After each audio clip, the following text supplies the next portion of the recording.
Hi! ఈరోజు మనం పైథాన్‌లో Python variables అనే టాపిక్ కోసం నేర్చుకోబోతున్నాం.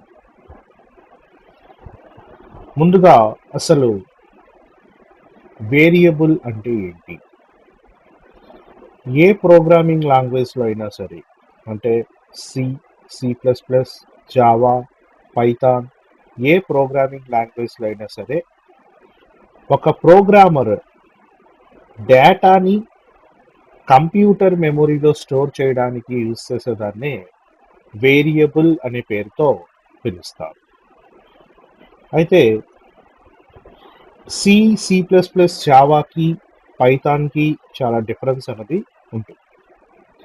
సి, సి ప్లస్ ప్లస్, జావాలో ప్రతి వేరియబుల్‌ని మనం డిక్లేర్ చేసేటప్పుడు డేటా టైప్‌తో డిక్లేర్ చేస్తారు.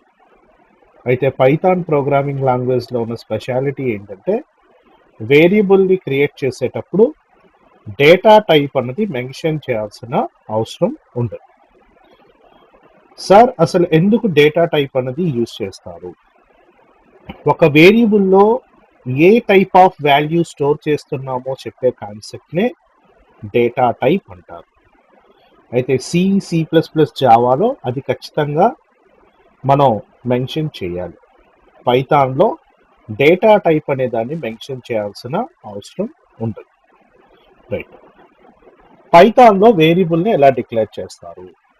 పైథాన్లో వేరియబుల్ డిక్లేర్ చేయడానికి వేరియబుల్ నేమ్ రాయాలి ఈజ్ ఈక్వల్ టు వాల్యూ ఇవ్వాలి. Okay, variable name is equal to value. ఇప్పుడు మనం ఒకసారి ప్రాక్టికల్గా చేసి చూద్దాం. ఫస్ట్ నేను పైథాన్ ఎడిటర్ ఓపెన్ చేస్తున్నాను, ఐడిఈ. ఇందులో నేను నమ్ అని ఒక వేరియబుల్ తీసుకుంటున్నాను ఈజ్ ఈక్వల్ టు 50. ఇక్కడ నమ్ అనేది variable, is equal to operator, 50 అన్నది వాల్యూ. ఓకే, ఇది ఏ టైప్ ఆఫ్ వాల్యూ అంటే న్యూమరిక్ వాల్యూ అంటారు. ఈ 50 అనేది నమ్ అనే వేరియబుల్లో స్టోర్ చేస్తుంది. ఇప్పుడు ఈ 50 అనే వాల్యూ మనకు అవుట్పుట్లో రావాలి అంటే పైథాన్లో అవుట్పుట్ స్టేట్మెంట్ అయిన ప్రింట్ అని రాసి మనం నమ్ అనే వేరియబుల్ని కాల్ చేయాలి.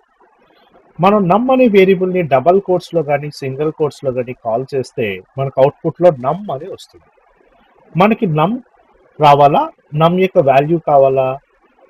మనకి నమ్ యొక్క వాల్యూ కావాలి. సో నమ్ అనే దాన్ని సింగిల్ కోట్ ఆ డబల్ కోట్ లేకుండా టైప్ చేయాలి. సో ఇప్పుడు మనం ప్రోగ్రామ్ టైప్ చేసిన తర్వాత దీన్ని సేవ్ చేయాలనుకుంటే ఫైల్లోకి వెళ్ళి సేవ్. మనందరికీ తెలిసిందే పైథాన్ ప్రోగ్రామ్ని ఎప్పుడు కూడా మనం .py అనే ఎక్స్టెన్షన్తో సేవ్ చేస్తాం. సో నేను demo.py అనే నేమ్తో సేవ్ చేస్తున్నాను. ఈ ప్రోగ్రామ్ని రన్ చేయడానికి రన్లోకి వెళ్ళి రన్ మాడ్యూల్ అని క్లిక్ చేస్తే మనకు అవుట్పుట్ వచ్చింది. సో అవుట్పుట్ ఎంత వచ్చింది అంటే 50 అనేది అవుట్పుట్ వచ్చింది.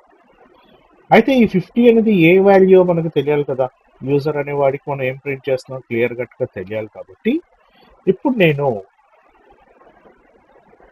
ఈ ప్రింట్ అనే ఫంక్షన్లో మెసేజ్ కూడా రాస్తున్నాను. ఏమని అంటే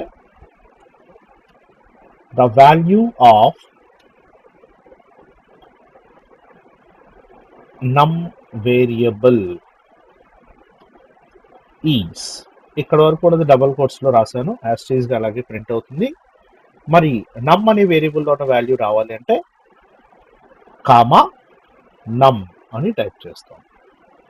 ఇప్పుడు మళ్ళీ ఒకసారి నేను సేవ్ చేసుకున్నాను, రన్లోకి వెళ్ళి రన్ మాడ్యూల్.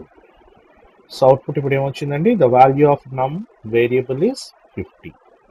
సో పైథాన్ ప్రోగ్రామింగ్లో ఏ వేరియబుల్నైనా సరే మనం క్రియేట్ చేయడానికి వేరియబుల్ నేమ్ రాస్తాము, ఈజ్ ఈక్వల్ టు వాల్యూ అనేది పాస్ చేస్తాము. ఆ వాల్యూని ప్రింట్ చేయడానికి ప్రింట్ స్టేట్మెంట్ రాస్తాము. డైరెక్ట్గా ప్రింట్ స్టేట్మెంట్ రాసి వేరియబుల్ కాల్ చేస్తే ఓన్లీ వాల్యూ వస్తుంది. వేరియబుల్తో పాటు మనం మెసేజ్ కూడా రాయాలనుకుంటే ఈ ఫార్మాట్లో రాస్తాం. ఓకేనా? ఎవరికైనా ఏమైనా డౌట్స్ ఉంటే కామెంట్ సెక్షన్లో మెన్షన్ చేయండి. నేను ఇదే వేరియబుల్ని మనం రన్ టైంలో ఎలా వాల్యూస్ తీసుకొని యూస్ చేయాలి అనేది నెక్స్ట్ వీడియోలో నేను పోస్ట్ చేస్తాను. అంతవరకు bye.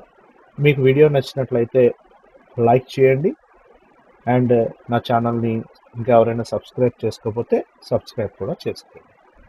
Okay, have a nice day. Bye.